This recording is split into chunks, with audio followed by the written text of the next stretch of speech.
السلام عليكم ورحمة الله وبركاته. هذا الفيديو للأصدقاء في المجموعات اللي سألوني قالوا لي كيفاش نتحصلوا على تربة خفيفة ومناسبة لكل النباتات.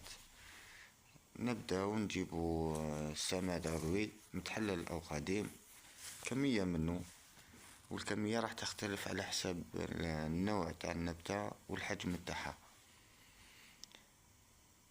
ومن الأحسن يكون مصفي بهذه الطريقة. عندنا البيتموس تيرو، هو تحتاج نبتة كثير لأن فيه نسب عالية من العناصر الغذائية.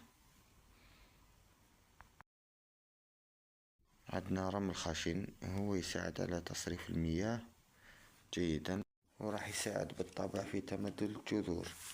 وعندنا كمية من التربة الصالحة للزراعة، راح نجمعهم مع بعض ونخلطهم جيدا، وبعدها راح نتحصل على تربة خفيفة ورائعة ومناسبة لكل النباتات تقريبا. أصدقائي، ما تنسوش زر الاشتراك ودعمونا باللايك في قناتي على اليوتيوب.